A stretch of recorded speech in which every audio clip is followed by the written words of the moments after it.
Hi எல்லாருக்கும் வணக்கம். Welcome to SS study zone.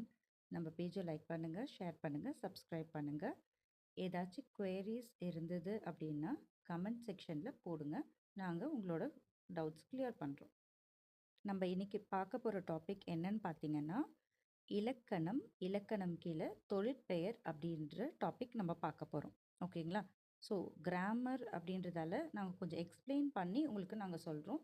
So objective wise மாதிரி இருக்காது இன்னைக்கான செஷன். ஓகே, ஒரு எக்ஸ்பிளனேஷன் செஷனாக தான் இருக்க போகுது. ஓகே, வாங்க வீடியோக்குள்ளே போகலாம். ஃபர்ஸ்ட் நம்ம பார்க்க போகிறது தொழிற்பெயர்னா என்ன அப்படின்றது. ஸோ ஒரு டெஃபினிஷன். ஓகேவா? ஸோ தொழிற்பெயர் அப்படின்னா என்னன்னா ஒரு வினை அல்லது செயலை குறிக்கும் பெயரானது எண், இடம், பால், காலம் ஆகியவற்றை குறிப்பாகவோ வெளிப்படையாகவோ உணர்த்தாமல் வருவது தொல்பெயர் எனப்படும். இதுக்கு என்ன அர்த்தம் அப்படின்னா, அதாவது இப்போ வந்துட்டு ஒரு வினை வந்துட்டு அது இடத்தையும் காட்டாது, பால், காலம் எதையுமே வந்துட்டு குறிப்பாகவோ சொல்லாது, வெளிப்படையாகவும் சொல்லாது. ஸோ இது வந்துட்டு இந்த டெஃபினிஷன்லேருந்து இது 1 மார்க் மாதிரி கேட்கறதுக்கான சான்சஸ் இருக்கும். ஸோ எண், இடம், காலம், பால் இவற்றை குறிப்பாகவோ வெளிப்படையாகவோ உணர்த்தாமல் வருவது டேஷ் அந்த மாதிரியான கொஸ்டின்ஸ் வரும். ஸோ அதுக்கான ஆன்சர் தொல்பெயர் எனப்படும் அப்படின்ற மாதிரி இருக்கும். ஓகேவா? ஏன்னா இது கொஞ்சம் டிஃபராகி வர்றதால ஸோ இதெல்லாம் குறிக்காமல் வந்துச்சுன்னா அதுக்கு பேர் என்ன அப்படின்ற மாதிரி கொஸ்டின்ஸ் வரும். ஓகே, ஸோ நம்ம நெக்ஸ்ட் பார்ப்போம். இப்போ ஒரு எக்ஸாம்பிளோட உங்களுக்கு அந்த தொழிற்பெயர்னா என்னன்றது சொல்கிறேன். இப்போ பார்த்தீங்கன்னா ஓடுதல் அப்படின்றது வந்து ஒரு தொழிற்பெயர். ஸோ அப்போ அது பிரிக்கும் போது ஓடு கூட்டல் தல். ஸோ ஓடுன்றது வந்துட்டு வினை, தல் ஸோ ஒரு வினையோட ஒரு விகுதி சேரும் போது அது தொழிற்பெயராக நம்மளுக்கு கிடைக்குது. ஓகேவா? இப்போ வினை அப்படின்றது வந்துட்டு கொஞ்சம் கன்ஃபியூசிங்காக இருக்குது அப்படின்னா ஒன்றும் இல்லை, இது வந்து பகுதின்னு எடுத்துக்கலாம். அதுக்கான இன்னொரு டெர்மினாலஜி தான் பகுதி. வினைக்கு இன்னொரு டெர்மினாலஜி பகுதி. ஸோ அது வந்துட்டு இன்னும் சிம்பிள் வெர்ஷனில் சொல்லணும் அப்படின்னா பகுதி அப்படின்றது வந்துட்டு அந்த ஃபர்ஸ்ட் ஹாஃப், விகுதி அப்படின்றது வந்துட்டு செகண்ட் ஹாஃப். ஓகேங்களா? ஸோ அப்போ வந்துட்டு ஃபர்ஸ்ட் ஹாஃப் வந்துட்டு அந்த வினை கூட விகுதி அப்படின்றது சேரும் போது தான் நம்மளுக்கு தொழிற்பெயர் அப்படின்றது கிடைக்குது. ஓகே, இப்போ வந்துட்டு இதில் பார்த்தீங்கன்னா இப்போ நம்ம லாஸ்ட் டைம் நான் சொன்னேன் இல்லையா, லாஸ்ட்டில் இது வந்துட்டு எண், இடம், பால், காலம்லாம் காட்டாது அப்படின்னு சொல்லிட்டு. ஸோ இதில் பாருங்க அப்படின்னு இருக்கு. இப்போ வந்துட்டு எண் காட்டாது அப்படின்னா இப்போ எத்தனை பேர் ஓடினாங்க தெரியாது, எந்த இடத்துல ஓடினாங்க தெரியாது, யார் யாரெல்லாம் ஓடினாங்க, ஆண் ஓடினாங்களா பெண் ஓடினாங்களா தெரியாது. ஓகேங்களா? ஸோ அப்போ வந்துட்டு நம்மளுக்கு எந்த காலத்தில் ஓடினாங்க, அதாவது காலையில் ஓடினாங்க, மத்தியானம் ஓடினாங்க, அந்த காலத்தையும் அது வந்துட்டு நம்மளுக்கு குறிப்பாகவும் சொல்லலை, வெளிப்படையாகவும் சொல்லலை.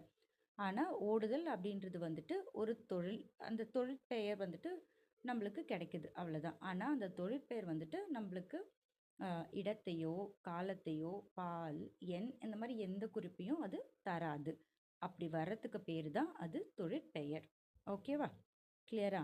ஸோ நெக்ஸ்ட் வந்துட்டு அதனோட கிளாசிஃபிகேஷன் பார்க்கலாம். ஸோ இப்போ கிளாசிஃபிகேஷன் எப்படி போகுது அப்படின்னா தொழிற்பெயரை வந்து 2ஆக பிரிக்கிறாங்க. ஸோ அந்த 2ஆக பிரிக்கிறது வந்துட்டு என்னன்னு பார்த்தா முதல் நிலை தொழிற்பெயர்னும் முதல் நிலை திரிந்த தொழிற்பெயர்னும் பிரிக்கிறாங்க. 2 கேட்டகரியாக பிரிக்கிறாங்க தொழிற்பெயரை. ஓகேவா? ஸோ ஃபஸ்ட்டு ஒன் வந்துட்டு நம்ம முதல் நிலை தொழிற்பெயர் என்னன்றதை ஃபஸ்ட் பார்க்கலாம். முதல் நிலை தொழிற்பெயர்னா விகுதி பெறாமல் வினைப்பகுதியே தொழிற்பெயராதல் முதல் நிலை தொழிற்பெயர் ஆகும். இப்போ அப்படின்னா என்ன மீனிங் அப்படின்றது சொல்கிறேன் உங்களுக்கு, நான் ஒரு எக்ஸாம்பிளோட காட்டுறேன். அப்போது உங்களுக்கு இன்னும் அது கிளியராக புரியும். ஓகேவா? ஈஸியாக ஞாபகம் வச்சுக்கணும் அப்படின்னா முதல் நிலை தொழிற்பெயர் அப்படின்றது வந்துட்டு முதல்ல வர வேர்ட்ஸ். ஓகேவா? ஸோ ஃபஸ்ட்டு ஹாஃபில் வர்றது தான் முதல் நிலை தொழிற்பெயர். ஓகேவா? ஸோ ஃபஸ்ட்டு ஹாஃப் முதல்ல வர்றது, அதோட பேர்லேயே இதோட அர்த்தம் இருக்குது. முதல் நிலை தொழிற்பெயர் அப்படின்னா என்னென்னா முதல்ல வர்றது அப்படி ஞாபகம் வச்சுக்கோங்க. அதாவது விகுதி பெறாமல் வினைப்பகுதியை தொழிற்பெயராதல் அப்படின்னா என்னன்னா இப்போ வந்துட்டு சுடுதல் அப்படின்னும் போது நம்மளுக்கு வந்துட்டு முதல் நிலைன்றது வந்துட்டு ஃபஸ்ட்டுன்னு சொன்னேன் இல்லையா? ஸோ ஃபஸ்ட்டில் இருக்கிறத எடுத்து எழுதுனாலே 2ஆக ஸ்ப்ளிட் பண்ணி அந்த வினைப்பகுதியை எடுத்து எழுதுனாலே அது வந்துட்டு ஒரு தொழிற்பெயர் கொடுத்துருது. ஓகேவா? இப்போ வந்து அந்த தல் அப்படின்ற விகுதி ஆட் பண்ணாமலேயே நம்மளுக்கு முதல் ஹாஃபே வந்துட்டு ஒரு தொழிற்பெயராக நம்மளுக்கு வந்துடுது. ஸோ சுடுதல் அப்படின்னும் போது சுடு. ஸோ கெடுதல் அப்படின்றது வந்துட்டு கெடு. அடித்தல் அடி. ஓடுதல் ஓடு. தட்டுதல் தட்டு. இந்த வேர்ட்ஸ்லெல்லாம் பார்த்தீங்க அப்படின்னா அந்த விகுதி தல் அப்படின்னு முடிகிற அந்த விகுதி இல்லாமலேயே முதல் ஹாஃப் அந்த வினை பகுதியே நம்மளுக்கு ஒரு தொழிற்பெயராக நம்மளுக்கு கிடைக்குது. ஸோ ஒரு தொழிற்பெயர் நம்மளுக்கு ஃபஸ்ட்டு கொடுத்துருது. ஸோ அந்த விகுதின்றது வந்தாலும் சரி வரலனாலும் சரி நமக்கான தொழிற்பெயர் கிடைச்சிருது. ஸோ இந்த மாதிரி வர்றதுக்கு பேர் தான் வந்துட்டு முதல் நிலை தொழிற்பெயர். ஓகேங்களா? ஸோ இப்படி ரெண்டாக ஸ்ப்ளிட் பண்ணும்போது ஒரு தொழிற்பெயரில் வந்துட்டு ரெண்டாக ஸ்ப்ளிட் பண்ணும்போது நமக்கு வந்து முதல் ஹாஃப்லே முதல் பகுதியே ஒரு தொழிற்பெயரோட அர்த்தத்தை கொடுத்துடுது அப்படின்னா அப்போ அதுக்கு பேர் முதல் நிலை தொழிற்பெயர். ஓகேவா? ஸோ நெக்ஸ்ட் கேட்டகரி பார்க்கலாம். முதல் நிலை திரிந்த தொழிற்பெயர். இப்போ வந்துட்டு திரிந்த அப்படின்றதுக்கு வந்துட்டு நம்ம என்னென்னு பார்த்தோம், மாறி வருது அப்படின்னு பார்த்தோம். ஸோ அந்த வேர்ட்லேயே அதுக்கான மீனிங் இருக்குது. கொஸ்டின்ஸ் கொடுத்தாங்க அப்படின்னா கொஞ்சம் ஈஸியாக ஃபைண்ட் அவுட் பண்ணலாம். நான் எதுக்கு வந்துட்டு ஸ்ட்ரெஸ் பண்ணி இந்த இந்த டெர்மினாலஜிஸை உங்களுக்கு சொல்கிறேன் அப்படின்னா, ஏன்னா அந்த வேர்ட்ஸ் வந்து ஞாபகம் வச்சுக்கோங்க. ஸோ அந்த வேர்ட்ஸ் வருது.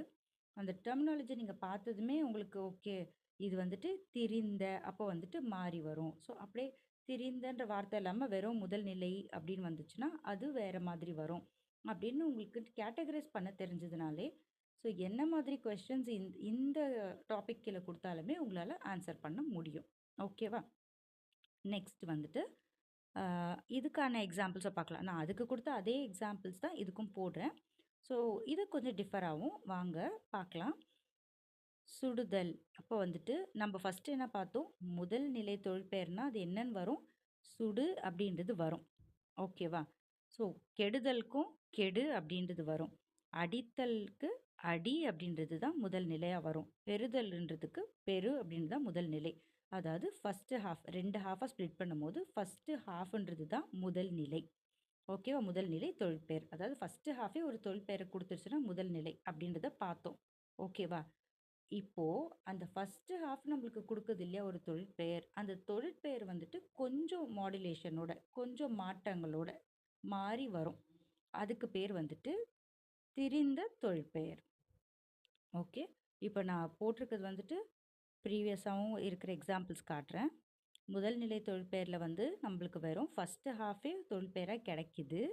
ஸோ அது முதல் நிலை தொழிற்பெயர். இப்போ முதல் நிலை திரிந்த தொழிற்பெயர்னா அந்த ஃபஸ்ட் ஹாஃப் கிடைக்குது இல்லையா, முதல் நிலை தொழிற்பெயர் வந்து கொஞ்சம் மாறி முதல் நிலை திரிந்த தொழிற்பெயராக வருது. ஓகேவா? ஸோ நான் ஃபஸ்ட்டு ஸ்ப்ளிட் பண்ணியே உங்களுக்கு போட்டிருக்கேன் எக்ஸாம்பிள். முதல் நிலை தொழிற்பெயரும் நடுவில் போட்டிருக்கேன். லாஸ்ட்டில் திரிந்த தொழிற்பெயரும் வந்துட்டு நான் கீழே கொடுத்துருக்கேன். சரிங்களா? ஸோ அப்போ வந்துட்டு சுடுதல் அப்படின்றது நம்ம வந்து தொழிற்பெயர் முதல் நிலை தொழிற்பெயராக மாற்றும் போது அது சுடுன்னு ஆகுது. அதுவே வந்துட்டு முதல் நிலை திரிந்த தொழிற்பெயராக மாறும் போது சூடு அப்படின்னு மாறுது. அது மாறுச்சுன்னா தான் அதுக்கு பேர் திரிந்த தொழிற்பெயர். மாறாமல் அப்படியே வருது அப்படின்னா மிடில் இருக்கிறது எல்லாமே வெறும் முதல் நிலை தொழிற்பெயர். அது திரிஞ்சு மாறி வர்றது தான் வந்துட்டு லாஸ்ட்ல இருக்கிறது.